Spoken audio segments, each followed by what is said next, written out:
be playing with the name checkers now. We're trying to. I got to. This is business. We're on business. Oh, you had to be in the video today?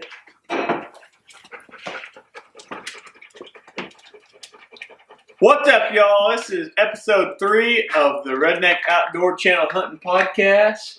Taylor Carney back again. And we got Me. Trey Smith back with us. No. Anyways, what do we got going on, man? We freaking got some hides tanned from trapping season. We got one chestnut growing out there. We got that land locked in, I guess, across the road. So we got 17 acres over there, 18 acres over there to hunt next fall again. But we need to do some work over there. Some land management. We need to probably get some food plot of some kind. I'll tell you what would be awesome. I was thinking about this. If we let's talk to Cody or somebody, which right now it's stupid dry. So this is like maybe this winter kind of thing. We'll just hunt it this year and I'm pretty much too late to do anything over there right now. Well, yeah, that's what I'm saying. It's already almost the 4th of July. So I think we'll just corn pile and blind hunt it. And it worked last year. Yeah, we got one buck anyway, so. But I think this winter, if we can talk to somebody, we can talk to Cody or somebody, get a freaking brush truck out there and come through and burn all the leaves and spread a crap load of clover seeds out and stuff. And then, well, of course the clover will be, later in the winter. Yeah. But if we can burn all the freaking leaves and put a bunch of nitrogen in the ground and clean up the ground anyways, and we can plant whatever we want to plant. I think clover would be the easiest thing, but we need to take out some trees too. Some of the bigger trees. We need to move that bus. That's sitting right in the middle of it. Just a bus just sitting there. Yeah. Yeah. Or we turn it into a blind. It's sitting right in that field. Yeah. So let's use our little checker pieces here and describe what we got going here. This is our little field right here, okay? We got, like a 4 checker piece field here. All right? And then we got all the woods. This is a house setting up over here. It's a little ways over, but I don't know whose house that is. But anyways, we got woods like this. Pretty much all around it. Right back off the back of this field. This is the road where we pull in here. And off the back of this field is where we kill those spunk. That's where we were set up last year. The woods kind of come up like this. And there's a little bit, not really woods, but some thick stuff over here. But it's, kind of, I don't know, junk pile type stuff. Yeah, but that bus is sitting right in this field. And we're setting like, this would be north here. Okay, so there's kind of 2 things. We move the bus out of there. It's going to get moved out of there anyways. It's a full-on school bus, just so you know. Like, I don't know what's doing back there, but it's probably going to be mine or Dad's new shed. Yeah, storage building. But anyways, we got to move it out of there. And then 1 of 2 things. That little field there is kind of thick anyways, like tall grass, I don't know what you call it, Johnson grass or whatever. Sage grass. But we could just let that be kind of a bedding type thing.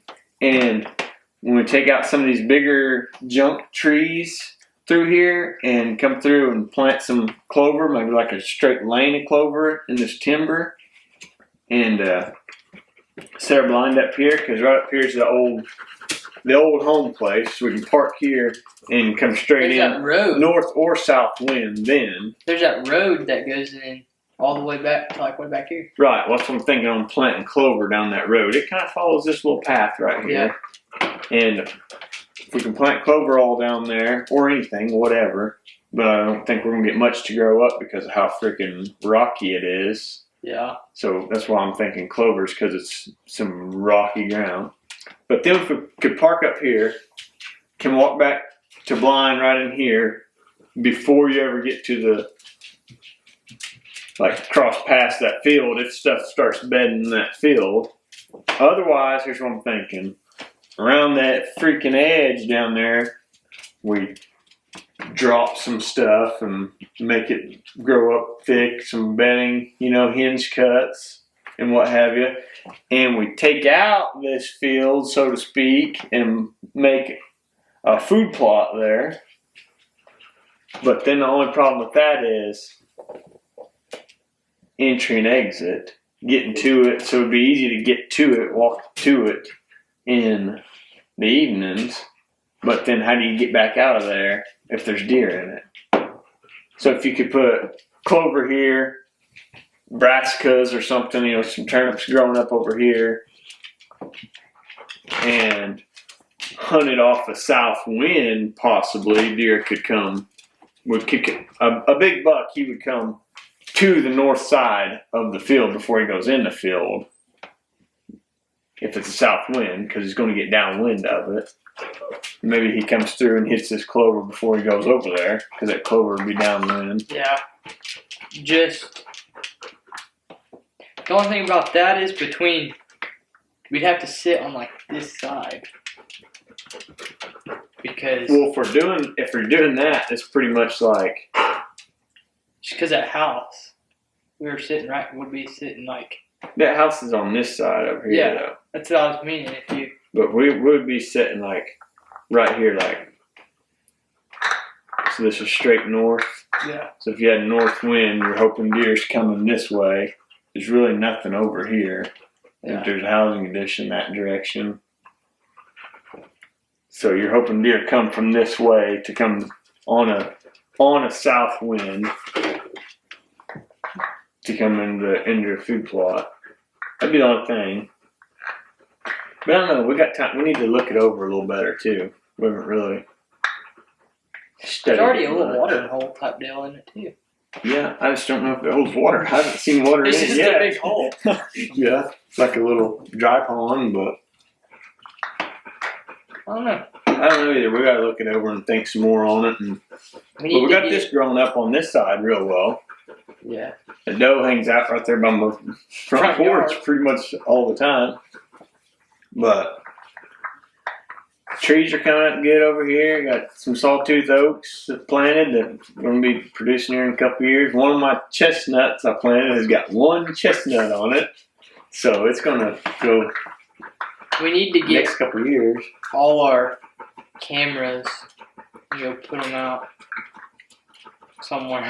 Yeah. Start looking, like, trying to figure out where we want to.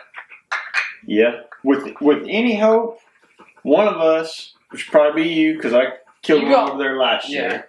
So, if for any hope, you'll at least get to kill a deer over here on this land.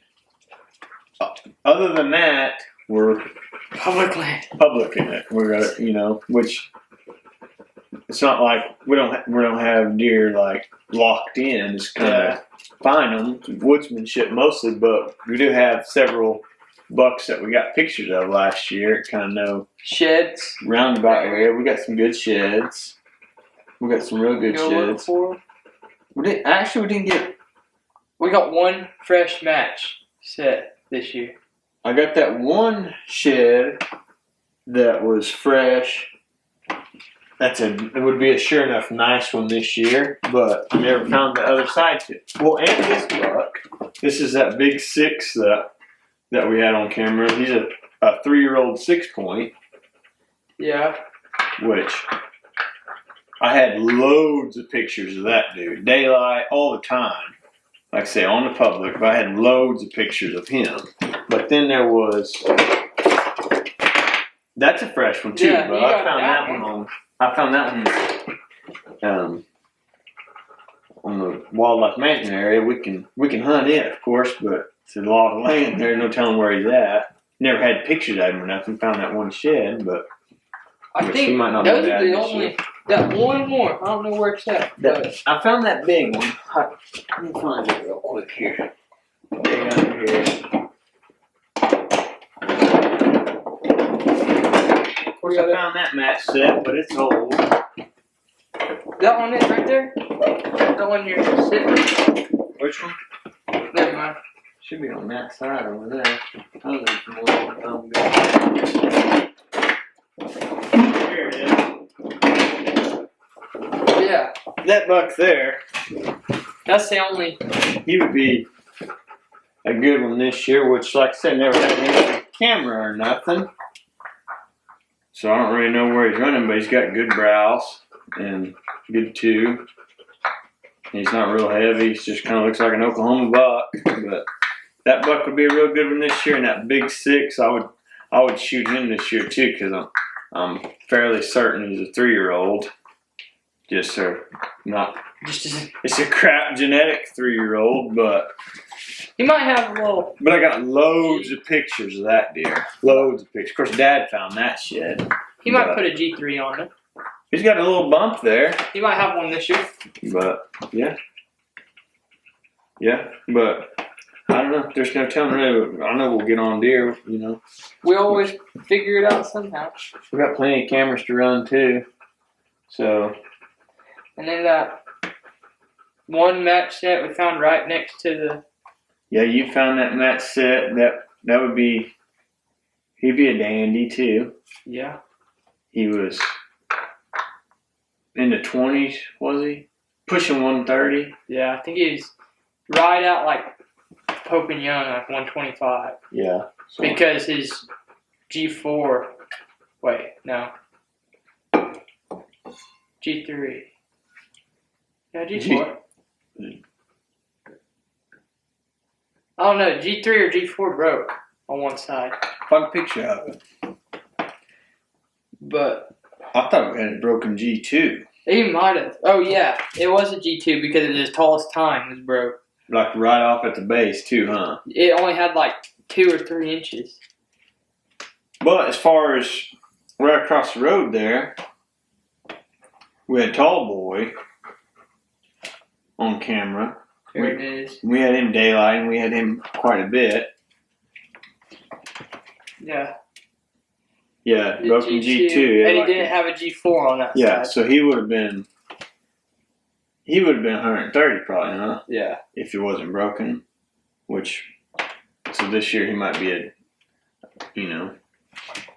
sure enough nice one. Or he could be about the same, no telling, well, no, his age, just off of a pair of sheds. But we had Tall Boy across the road, plenty of pictures of him. And He should be pushing like the 140 mark this year. yeah, we had plenty of pictures of him, and fairly positive he's 3.5. Yeah. Last fall. So. And we guessed him at like. Yeah, we did the math. 115. He's got small brows. That kind of hurts him. Like 1.5 inch, 2-inch brows on both sides. Another picture. A different angle. You can pull up a calculator too. We'll just do the math real quick. If you figure he's got Probably the one 10 brow's inch. 1.5 inches, and the other one's 2 inches. Just guessing. And then He's got what do you think about a? probably like a 10-inch G2 return. Yeah, it's two. They're literally his the same. His G2s are both 10 inches. If you figure. I'm looking at him too. But. If you figure from tip of the nose, corner of the eye is roughly 7 inches, then that makes that G2 for sure 10 So at least. both G2s. I'd say both G2s are 10. And go lay down some more. A little wiener dog. Both G2s are 10. We'll say the 3s look. The same. But we'll call them 9. Okay. So we'll say 9 and 9. We'll say the 1G4. It's like 3 inches. You think it's 3 or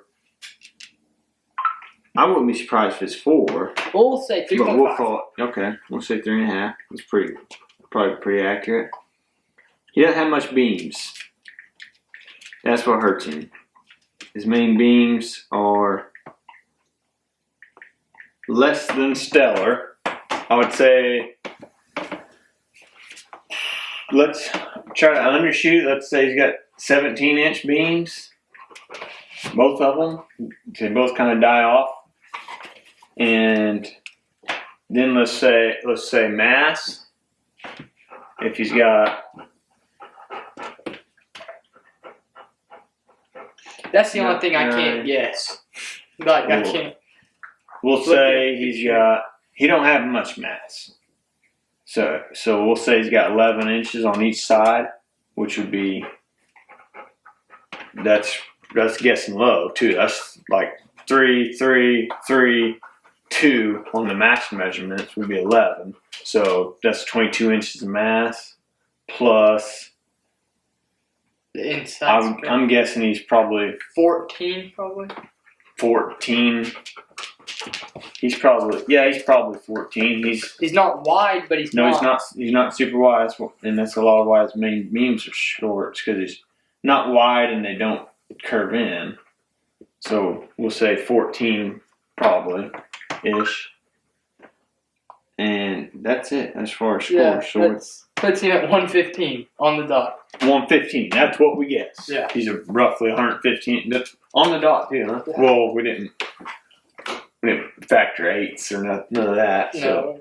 But if you figure he's a 115-inch deer, roughly, 3.5 years old. Now I've heard a 3.5-year-old buck is 70% max potential of antler growth, roughly. This is average, completely average. It can be entirely different. Some deer might blow up at 6 or 7 years old. Some might blow up at 4 years old, and every deer is different. They're just like people. They got different personalities, and they're all different. But just for the sake of conversation, and we'll say, I don't know where I heard this, but I heard it.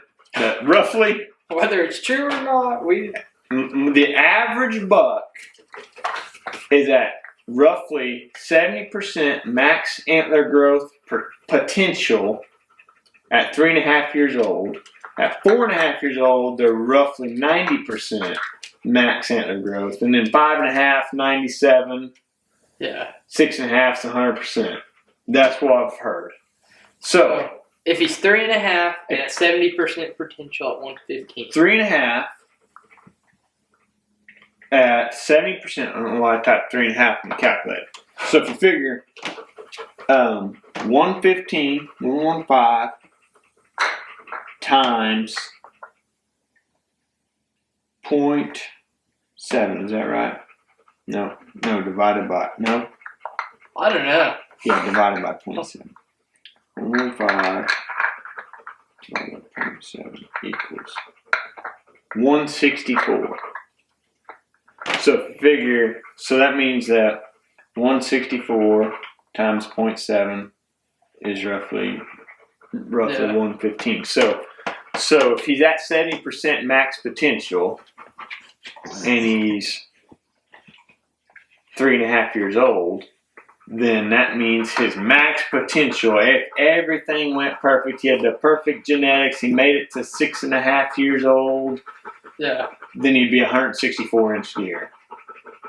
At max. So at max, it's like saying if he makes it another 3 years, which like we said before, this spot right here has got, highway over here, and 80-mile-an-hour highway over there. We're right in the middle. We got another hunter. Other hunters. We know somebody hunts over there. I'm sure there's more people hunting around. But so for the sake of conversation, if you're at 90% max potential at 4.5, then that means that next year, so we'll take 164, which is his max potential. That's the biggest he'll ever be, is 164 inches. And times that by 0.9, that's 90%. 147. Roughly. So, roughly. So, he has a good year, Right. if everything goes right. If he has good nutrition, everything's just fine. He gains 20% antler growth. His antlers gain 20% in size. What he puts on, whether his main beams grow into the rest of them, Or he grows another G4 on the other side or something. Yeah, or he turns into a 10 instead of a 9. Yeah. Or brows get a little bigger. He puts on some mat. That's the main. I feel like from 3.5 to 4.5. That's where you see the biggest jump in mass. In your H measurements, it always seems like a 4.5-year-old buck. Just the mass of the horns, you can just tell. Typically, which we don't have stupid mass in Oklahoma, but if everything goes right, he'll be mid 140s this year if he's still alive. Yeah, we need to get a camera over there to be looking for. We gotta get camera over there, and he should be almost identifiable now. Yeah, he should look pretty July. much so like he did. Yeah, we should be able to kind of see some characteristics this far along with the antler growth. They're all velvet, but other than that, we need to get more cameras out on some of our public spots and try to find something. But everyone always says when you kill big deers, first time walking into the spot, first time sitting down, first time. I've done it a few times, but that's public too, though. It's kind of It's hard to run cameras on public land because people. Yeah. We've put some cameras up that we're thinking, man, they're just way the heck up in there. Like no one's getting there. Everybody always says, "Oh yeah, we're 3 miles in there." And it's like, no, I don't think you were. But we put on Onyx, we set the tracker, and from where we parked the truck, by golly, we're 3 miles in there. But somehow we'll be getting pictures of people, which sometimes I think they're coming off of the bordering lands. Yeah. Whether they're boating in, just we hunt the rivers and lakes and stuff a lot, but they could be boating in, or they could be coming off bordering land, off of private bordering. Or yeah. So, but I have no doubt we'll get on. We'll get some more good memories this year. Next year, we'll be able to hunt Kansas. We bought our preference point this year. Yeah, next year for sure. So we should for sure definitely hopefully get tagged. Anyways, should get tags next year. I think it's how it works, but... And then Iowa, hopefully in 5 years, we're going to go there. Yeah. It'll take us 5 years to get that unless we get into money and buy somebody's landowner tags, do outfitter thing, which is possible, but I don't know, I ain't trying to spend the money. Yeah. We'll do it the poor boy way. Go hunt the public up there in 5 years. I've been looking into this Africa thing too. Oh, I want it. It's not as expensive as I thought it would be. But like $5,000 a person for 5 animals? Something like that, yeah. That's pretty close. That's not counting taxidermy and it's gonna be plane tickets. Yeah, but maybe that's like 10 years down the road or something. 10? I'm thinking like 2 or 3. Dude, we gotta come up with the money. Money's not easy to come by when you're 16. What, you ain't rolling in dough yet? Not yet. Yeah, I guess that kind of puts a damper on things. And but I mean, you got school, but still a leader, dog. Yeah, I don't know. Did you hear about Oklahoma's releasing some captive deer into the wild Oh no. They're releasing some. They're supposed to be CWD resistant or whatever. They have the gene where they're immune to chronic waste disease. Huh? I just wonder what. What about ain't that what was like going around in the panhandle and stuff? Yeah. And like was killing everything? I don't Or know. it wasn't really killing it, but like everyone was testing positive for it. Yeah, I don't know that it was killing anything, to be honest with you, but I know that out that way they were doing a lot of testing. Any deer you killed had to be tested. Yeah. In certain areas out there, like the Cooper Wildlife Management area, which is public, open public for rifle and everything. But I know they all had to be tested. But supposedly they're turning these deer loose, and I don't really know how I feel about that. I mean, if it's good for the deer, you know, like I'm all for preserving the deer, but Well, are the deer like that's what I don't are know. they tame or are they actually wild? Like, Well, I'm sure they're wild. or are like- they gonna be like I'm sure they're wild. Like, also, you know, I worked on a deer farm, Yeah. so some you know, were wild and some were tame? yeah, some of the deer were wild deer. I mean, wild as can be. They seen you and they were freaking out, running into the fence, trying to get away. Or some of them are, you know, back in the back corners of the pens, but then some of them would just sit there and look at you. There was plenty of deer you could pet, you know. Most of them was like not tame but not skittish. They just stood there and watched you Right. while you did whatever. But if they're turning deer loose, but it's not the wildness of them. If they're turning them out in the wild, it's wild deer. But I don't know about it's like, what kind of antler genetics do these deer have? Are they like, have they been bred for giant racks like some of the deer that we had on the farm, or are they just like That's true. average deer? I didn't think about that.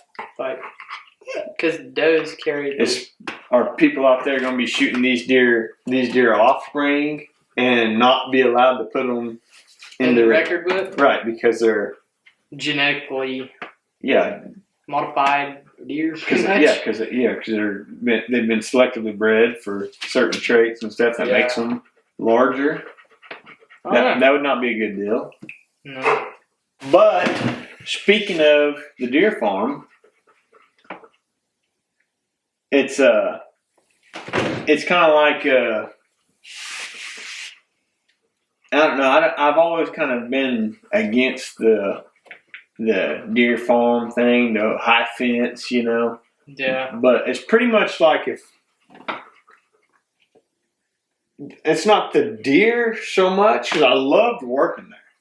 I worked there for a couple of years, you know, fresh out of high school and just feeding deer and fixing fences and that kind of stuff, you know. But it was awesome, and you think like, oh, I'm around, you know, this deer's 297 inches, you know, like I'm around these 300-inch deer. You think like, I've been hanging out with them all summer and through their velvet shed and all that, and then you get into deer season and it's like this little dink butt comes up and you're still like, you know, you think it would take the edge off being around those deer, but it's entirely different. A wild deer and a tame deer, but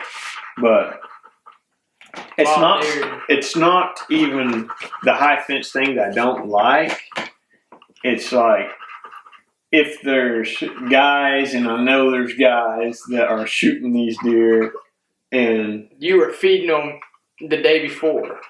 Oh yeah, I've got some videos of like these deer stand from me to you, freaking tanks, you know. But it's not that even. If they are like open to, it's like saying that, oh, this is a high fence deer, you know, I paid, you know, I bought this one kind of, but because like I've heard a couple people saying this, like Jimmy John was saying this. I heard somewhere I listened to Duck Call Room. Then Uncle Si, he's kind of a high fence hunter, I guess, but he's just open to it. He's not trying to pretend like he shot it on public or something. right. It's all about the kill. I think old Uncle Ted, don't quote me, but I mean, I think he was kind of all about the kill. He wasn't too much on the chasing stuff down for at least there for a while, anyways. But and that's fine if you're killing the high fence deer. Yeah. As long as you're like open, like not trying to make up some story over how'd you kill it. Yeah, we were tracking this deer over on my buddy's property. We tracked it. We had pictures of him for 3 or 4 years. Like that kind of crap. That's like okay, well whatever. Like you ain't fooling nobody, but it's like steroids basically. Like I don't care if somebody does steroids, just don't lie about it. You say, I'm taking tests. Yeah, I'm on the trend. Like, like I don't know. That's fine. It's what bugs me is like somebody be like, oh yeah, no, I'm all natural. No man, this thing was free range. I killed this over in the wildlife management area over there. Yeah. But I don't know. I'm cool with whatever a guy wants to do. I guess just. If they have the money to go do it. As long as you ain't lying about it, but we do need to start putting in food plots. I think those people though ain't really just hunters. They just go to kill it and say they like.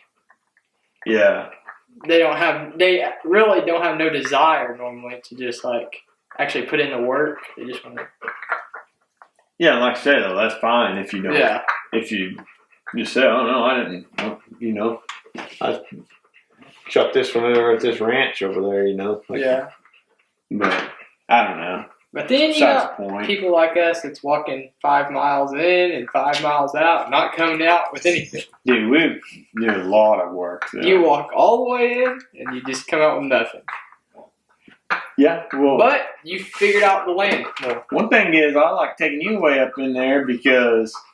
You might be a little bit more picky way up in there. You think we have to drag this thing out. Like, do we really want to drag that little spike out of here? That's a long way back to the truck.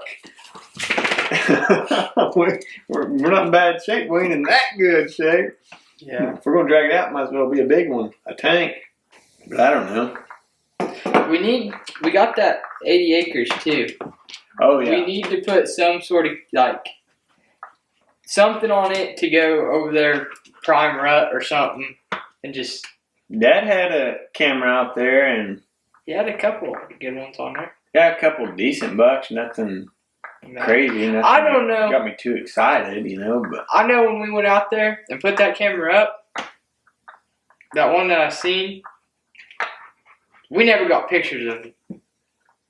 He had. The one you saw? Yeah. Yeah, we jumped him. He's probably long gone. I don't know. He looked like giant. That was late season too, right? Like December, probably. Yeah, it's cold. Yeah, it was a bunch of goose, though, huh? Yeah.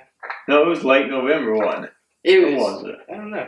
It was goose season. Geese season.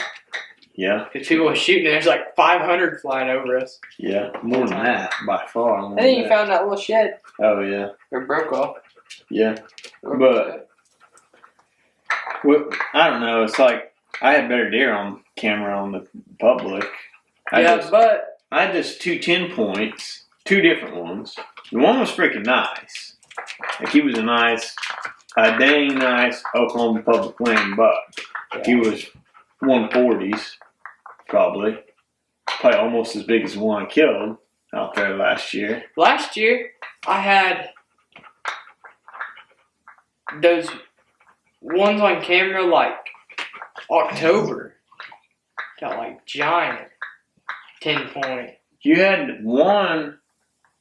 I had a couple. I want to see it was a 9 point though that you had on camera, like September. And then October. Like I had like once a month. Yeah, like once a month you get a picture and then of that deer. I don't know where the heck he was coming from. I got it one day. I know for sure I had a picture of him one day in November because then I went over there and sit like for a couple of days. Yeah. Trying to find him, but yeah, never found him.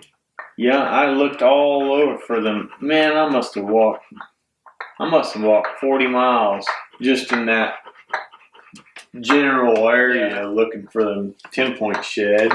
You found that, like I said, that same pair I was just talking about, not far from there, but it wasn't either of the deer I had on camera. Because they were both, sure enough, 10 points, and that was a 9. His G4 was nothing. It wasn't scoreable. That could have been one of them that I had on camera right in there, but he just broke off his G2.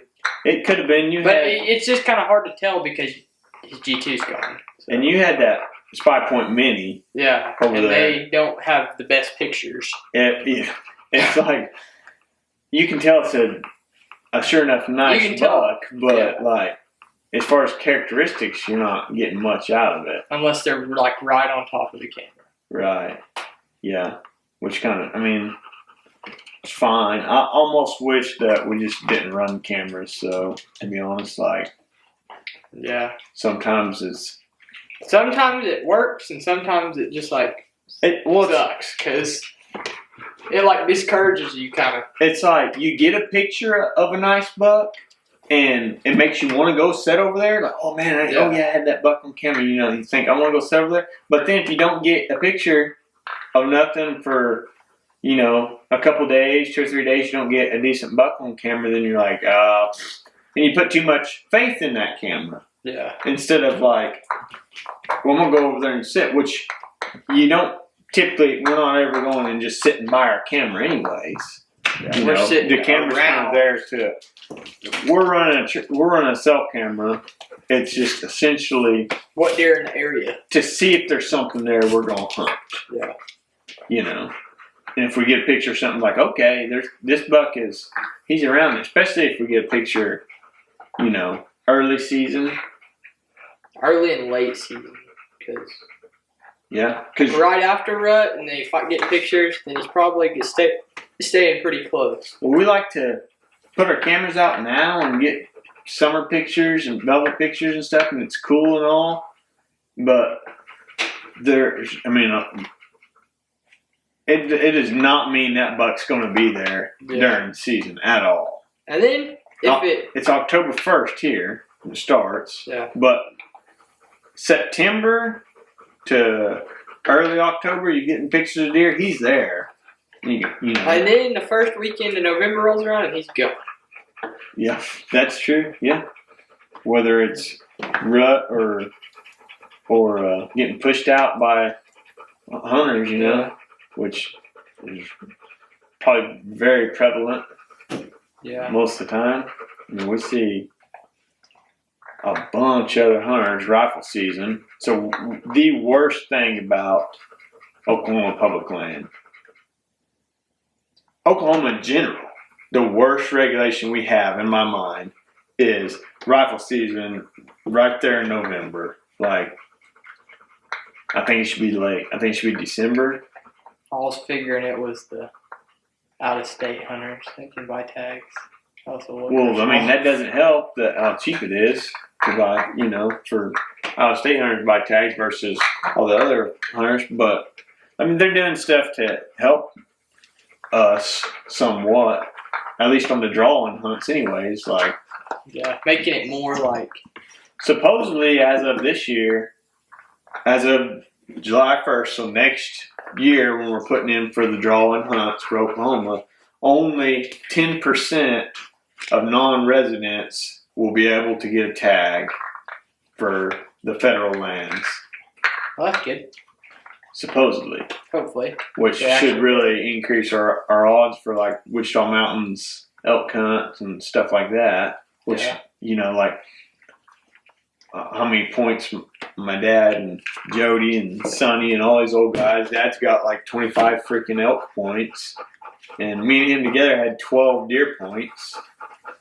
So, like, it's a little bit ridiculous. But we only put in for these, you know, the difficult deer hunts. We want the one we're going to get Drew in. We want to go shoot something big, you know. Yeah. But I don't know. We do all right, anyways. But it'd be nice to have kind of a guarantee, though. Yeah, it'd be nice to be able to go on an elk hunt. I mean, you kind of can't just up and elk hunt every all the time. We definitely can't now after Colorado is doing away with over-the-counter elk tags now. Yeah. So I don't know what that means exactly. We need to look into that. If we'll have to go to New Mexico. Well, New Mexico. I mean, I believe it's lottery draw, so, but I don't know if we'll have to start building points for Colorado or if there'll still be some units that you can, well, I don't know if, we'll say they're doing away with over the counter, so, but like, maybe there's still units that you can draw in There's probably with some 0 points, like certain units that you could still go, which those are crap units anyways. We've had success on them. I've been, and brought home elk, but I've got 3 points for Wyoming elk. I don't know where I'm going to go. Or, Yeah. I haven't looked that far into it, which unit or whatever I want to do and what have you, but I've got some elk and some mule deer points, pronghorn points. But I think you could still get in on, like if you're doing an outfit or something in Colorado. Yeah. I think you could pull something off, or we just buy a point. So the year before we plan on going. when are we gonna take a trip to Florida? Shoot iguanas. Supposedly next summer. They say this every summer. We're like, hey, we're going to go. That's what they said last summer, and we didn't end up doing it. No, as they said this summer, and we didn't go far enough south. Destin don't have the freaking iguanas. Yeah. You got to go way down south. Like Miami County or something. Yeah, Miami County, tropical climate down there. But I mean, we did get to go shoot fishing. Yeah, shoot some stingray. That was cool. But I would much rather go shoot some freaking lizards, though. Big old iguana. We're going to do it next year. 100%. 100%. I'm not going back to Florida unless I can shoot a lizard. We'll do it. It's not even that expensive. For us to go out for a few hours, and they got all of our They have everything we need. air rifles or whatever we're going to use, like $400 or $500, which I say it's not that expensive, but I mean, yeah, it's worth it. It'd be a lot of fun. It'd be a lot of fun for sure. If I never would have dropped my flashlight, we would have never found that shed. No. Yeah, that's a funny story. I walked right past that dang thing. We're trapping. We weren't even looking for sheds. We're trapping. And we were way the heck back up in there, too. I think it was the first fresh one found. It was the first. This year. It was the first one for this year. First fresh shed we found this year for sure. And it could find some during deer season and stuff. But I walked right past it. Hear a thump. No, that was when we were going way back up in there. And we woke up, we were walking in the dark. That's the only reason I had my flashlight. Because we walked in the dark. What were we doing, though? We were trapping. We were running beaver. We had that beaver trap way back up in there. Yeah. And then walking out, and I walked right past it. Yeah. And heard a thump, turned back and look, and you're bending down, picking up your flashlight, and that thing was laying right there. It was like a foot away from my hand. Literally, I thought you were bending down to pick up the shit. I was like, oh crap! I walked right past the dang thing, and Trey found the dang shit. I was like, how the heck did I walk past it? And I was like, heck yeah! I mean, this boy got him a shit, and you stand up without it. And we just kind of looked at. I just kind of looked at you, and we made eye contact. And I was like, dude, it's a big shed right there. You're like, holy crap.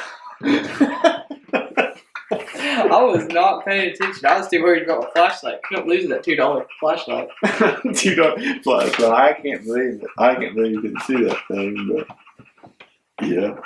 So I guess that beaver trap paid off for us.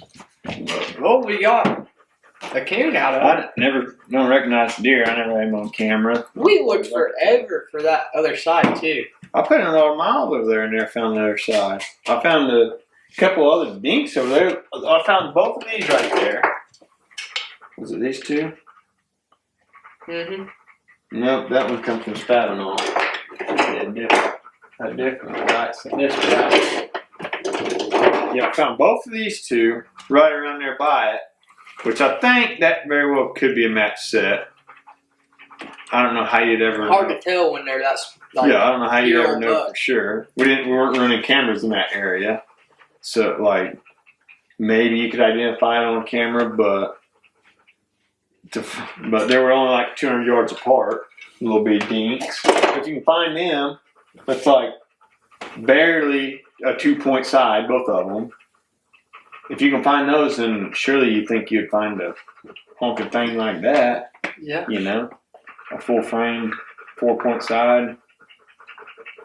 But I don't know, man. We got to get on the food plots and stuff around the house, and we got to get. We need to go to the land out there and do something. Yeah. Make some sort of setup. Put new batteries in that camera.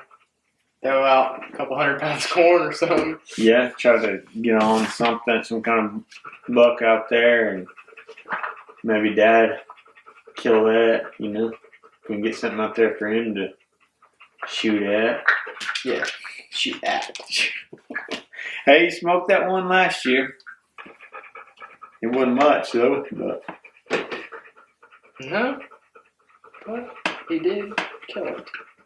anyways, I think that's pretty much all we got going on right now, isn't it? Yeah, I think. Yeah, just pretty much waiting on deer season. Gotta get cameras rolling. Noodling over. I say we're going camping, Yeah. but that's kind of Yeah. When is that? Next weekend? something like It's in a that. couple weeks. Couple weeks. Yeah, we'll find something to do while we're down there, run some jugs or something. See if we can make something happen. Anyways, I appreciate y'all if you made it this far, stuck around, listened to our rambling about some nonsense. We didn't really have an agenda. We just kind of, Started talking. yeah, get after it. It was like, well, let's sit down. You know, so we don't have much going on. We've got plenty going on, but it's always stuff to do around the house. But it's like, let's sit and get in there and talk about some deer for a little bit and see where it goes. But so, anyways, like, subscribe, and Keep watching. yeah, stay attentive. We'll record some more. Hopefully, we'll get some topics going. So we make some, some good, interesting conversation here. I don't know who we're going to have on. Bunch of locals. Yeah, I got us some mics coming. It'll be real professional. Good sets, and I don't know what you call the thing. It's whatever Jeremy told me to get. You plug your mics in, and It should work. You can adjust stuff, and I can plug it into the computer. Hopefully. And plug the camera in. I don't know, but It'll be real professional. yeah, we're gonna get some help. So maybe we'll have Jeremy on here next, so he can show us how to do all that stuff. And yeah, so maybe our sound quality will be a little bit better coming up. But other than that, just like and subscribe, and we'll try to make some more better quality entertainment coming up. So.